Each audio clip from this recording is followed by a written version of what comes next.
Wit, The Diving Bell and the Butterfly, and the last lecture discuss the war between life and death. First, I'm going to discuss the last lecture. He wants to see his kids grow up, but the doctors have told him he will die in a matter of months through cancer, and he sees this as a major setback in helping his kids grow up. So in order to battle the effects of death, he writes the lecture for his kids to learn from. And it's kind of a way for him to live on and teach his lessons to his children that he would if he were alive. At the end of the lecture, he tells them that it was a head fake and that he actually wrote it for his children to learn from. And that's kind of his way of battling death. He wanted to live on through the lecture, and it included a lot of lessons that he wanted to teach them and he wanted them to live by. So that was kind of his way to tell them what they should do and teach them the lessons that he would teach them if he were still alive.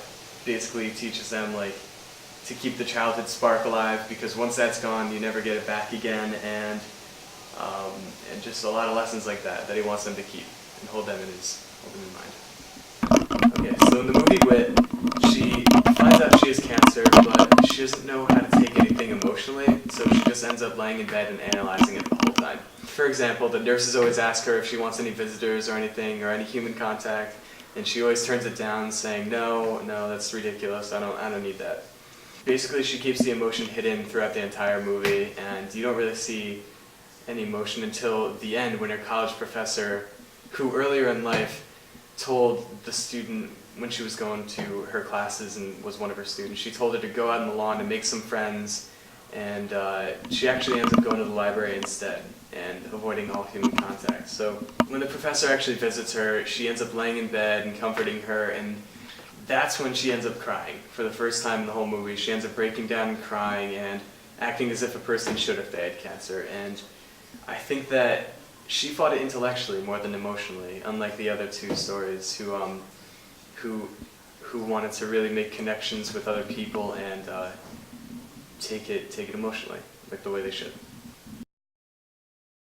The overall theme of John Doe's war with life and death is his overcoming of the locked-in syndrome and writing his book, The Diving Bell and the Butterfly. At first, John was kind of disappointed and I guess you can say depressed about his situation with the locked-in syndrome. The first letters he ever spelt out were death, and I mean, that just shows you that he's really sad about his syndrome.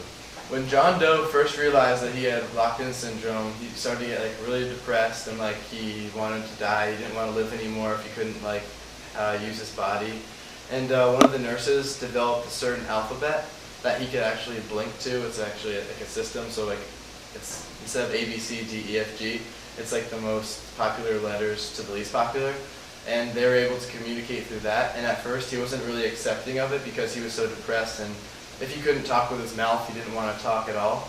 And the nurse came back every day and and gave him kind of hope, because she had hope in him. And eventually he started to want to do it, and they started writing a journal, and that turned into a book. So that was his way of fighting death, was finding new ways to communicate, and instead of just going at it negatively, just going at his disease as positively as possible. His wife asked him if he wanted to see his kids, and he said no, because he didn't want his kids seeing him in his current state.